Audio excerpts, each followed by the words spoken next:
2650 റേഞ്ചിൽ സെമി ടെസർ സിൽക്കിൽ cut work വരുന്ന സാരീസിൻ്റെ കളക്ഷനാണ് ഈ വീഡിയോയിൽ നമ്മൾ കാണുന്നത്. ബേസ് കളർ നമുക്ക് ഓഫ് വൈറ്റ് ഷെയ്ഡായിരിക്കും.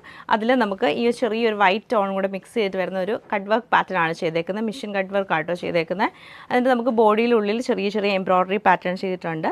ഫുൾ ഇങ്ങനെ ഈ കട്ട് വർക്ക് പാറ്റേൺ ആണ് നമുക്ക് വന്നേക്കുന്നത്. ബ്ലൗസ് പീസ് വരുമ്പം എല്ലാത്തിലും നമുക്ക് ഇങ്ങനെയാണ് ബ്ലൗസ് പീസ് വന്നേക്കുന്നത്. പ്ലെയിൻ വന്നിട്ട് സൈഡിൽ എംബ്രോയ്ഡറി ചെയ്തിട്ടാണ്, സ്ലീവിൻ്റെ സൈഡിൽ എംബ്രോയ്ഡറി ചെയ്തിട്ടാണ് കൊടുത്തേക്കുന്നത്. ഇങ്ങനെയാണ് ഈ ഒരു സാരിയുടെ പാറ്റേൺ നമുക്ക് വരുന്നത്. നെക്സ്റ്റ് പാറ്റേൺ നമുക്ക് ഇങ്ങനെയാണ് വന്നേക്കുന്നത്. ചെറിയ ചെറിയ ഡിസൈനാണ്. ഓരോരുത്തരും കളറെല്ലാം സെയിം ആണ്. ഓരോരുത്തരും നമുക്ക് ആ എംബ്രോയ്ഡറിനെ കട്ട് വർക്കിൻ്റെ ഡിഫറൻസ് മാത്രമേ ഉള്ളൂ. ത്രൂ ഔട്ട് നമുക്ക് ഈ ഒരു കട്ട് വർക്ക് പാറ്റേൺ ആണ് ഈ സാരിയിൽ വന്നേക്കുന്നത്. ഭംഗിയായിട്ടുള്ള ഒരു പാറ്റേണിലാണ് ഈ ഒരു സാരി നമുക്ക് വരുന്നത്. ഇതിൻ്റെ കട്ട് വർക്ക് പാറ്റേൺ ഇങ്ങനെയാണ്. നല്ല ചെറിയൊരു ഡിസൈനും നല്ല ഭംഗിയായിട്ടുള്ള എംബ്രോയ്ഡറി സ്കാലപ്പ് പാറ്റേണിലാണ് വന്നേക്കുന്നത്. അതിൻ്റെ ഉള്ളിലൊക്കെ കട്ട് വർക്ക് പാറ്റേൺ ചെയ്തിട്ടുണ്ട്. ഓവറോൾ ഇങ്ങനെയാണ് ഇതിൻ്റെ ഡിസൈൻ നമുക്ക് വരുന്നത്. ഡിസൈൻ നമുക്ക് ഇങ്ങനെയാണ് വരുന്നത്. ഇതിലും ചെറിയ എംബ്രോയ്ഡറി പാറ്റേൺ ആണ് ചെയ്തേക്കുന്നത്. കട്ട് വർക്ക് നമുക്കിങ്ങനെ 2 ലൈൻസ് പാറ്റേണിൽ വന്നിട്ട് ചെറിയ ചെറിയ കട്ട് വർക്ക് ഡിസൈനും എംബ്രോയ്ഡറി ആണ് കൊടുത്തേക്കുന്നത്. ഇങ്ങനെയാണ് ഇതിൻ്റെ ഒരു ഡിസൈൻ വരുന്നത്.